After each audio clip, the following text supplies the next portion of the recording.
How's it going, guys? My name is Tavarish, and today is going to be a quick update of my Lamborghini. And as you can see, it has had a little bit of a coolant leak. Now, in the last episode, you saw this revving and a little rev battle, and it was a little dumb, I do admit. But this made a nice sound, and then it made a nice pop.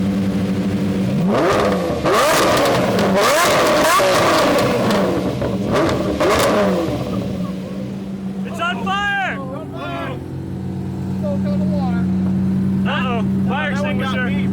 Fire extinguisher. Well, it's okay. It's okay. What just happened? Explain to us what just happened. What happened is my car, it's been holding it for a while. You know, it's been holding its wheel in, and it just kind of went. And now this. And all this coolant just, well, it went all over the floor. So I had to figure out today what the problem was, and I figured I'd show you. It's not gonna be a regular episode, but this is kind of a day in the life. So I took everything apart. Everything is, well, this is like half of the back end taken apart. And it happens that the culprit of this coolant leak was a coolant hose that just let go. It let go because of old age, but it was really, really hard to get. Let me show you where it goes, or where it went, because I took it out already. So, if you look down here, yeah, you can see it right there. I'll zoom in. And yeah, I had to get a coolant hose off of there, and then that goes all the way over here. So that is what failed, and I'll show you exactly where. This is a culprit. It's a regular rubber line, and actually it's the other side.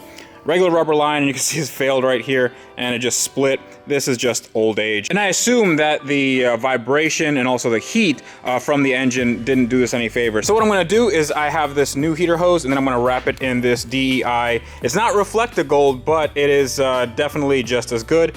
This is insulating wrap. And this will go around, and this will keep it nice and cool, even though there is hot coolant going here. I just don't want the engine chafing, or I don't want the engine trying to melt this rubber line. This is the only thing that was on from the factory. This little janky piece right here. I'm pretty sure this didn't really do anything. But since I took off everything on the back, I also noticed that I had a little bit of a problem. As you can see, there's no air filter here because I took off, well, this is part of the airbox.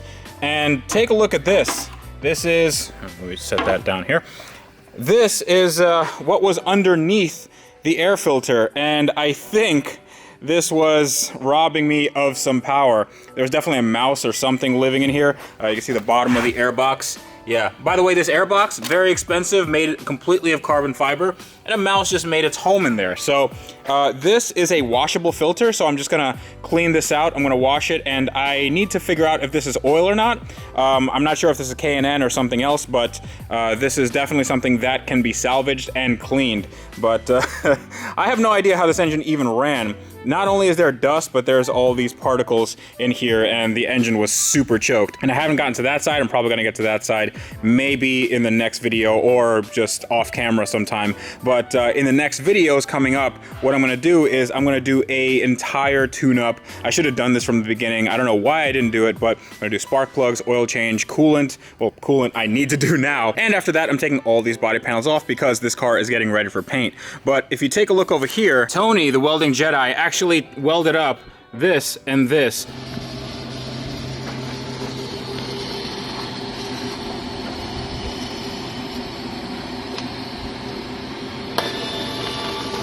This used to be a cut half moon piece because a roll cage went over here, and we just put some metal here.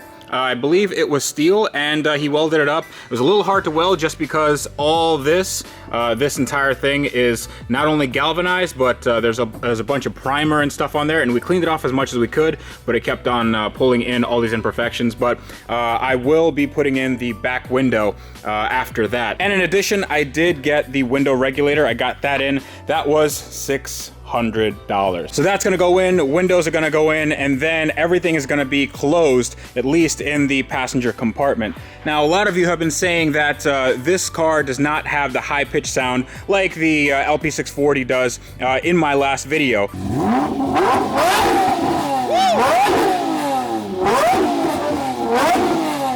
Or the one from Supercars of London. He has an awesome setup with Fab Speed.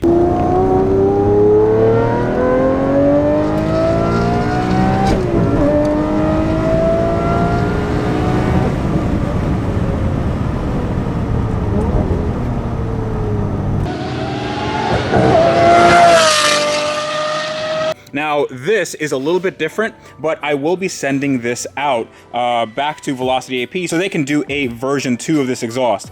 This is gonna be reminiscent of the LOC, the Lamborghini Orange County exhaust, and I wanna put another pipe from here to here and here to here, and that is what gives its F1 sound. And also we're going to be deleting these this 2-to-1 and 1-to-2 collector, so that's going to be one pipe going out, and that should improve the sound quality quite a bit. I also ordered some brand new Michelin tires. Now, Michelin does not carry this size in the rear. It's a 345/25/20, and they have a 345/30/20, which is actually going to make this a little bit thicker, which will fill out the wheel well a little bit better. And in the front, since I don't really like the gap, I looked at this car versus the LP640, and the LP640 looked a lot more menacing. I'm going to lower that since this car comes with adjustable suspension, so I'm going to lower it a little bit, maybe half an inch, just so it sits like right there. And this is going to have the same size tire. I believe it's a 235/40/19. So this is going to be very safe to go on the road.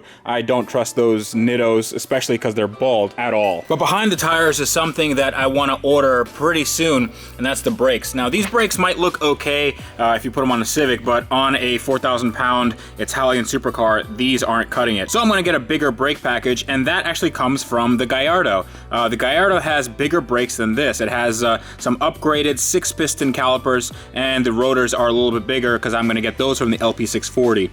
So I'm going to try to work with Fur Parts, the people that have all the Ferrari parts for my build. So they might be sending out some stuff on that. And I'm going to try to have this be a Canyon Carver, and for that you need good brakes. And lastly, to answer a question that I've been getting a lot in the comments, these bat wings that go up and down, do they work? Well, yes and no, because this is an electric actuator right here. This is what controls the bat wings, and they come up when it's at a certain temperature, and I believe you're at speed. So these are actually not connected to anything. You can see on the other side, they're the same. And I don't know why the movie studio did this, but nothing is actually preventing this from working. So I think all I have to do is connect this, and then they can move up and down, and then I can do a little trick to keep them up all the time. I think you have to keep the car running and then turn the battery switch off, and then that fools the ECU. But I'm definitely gonna have those up because they look awesome. So that's gonna be it for today's update. I'm sorry I couldn't do a more traditional video, but yeah, I got my hands dirty. They're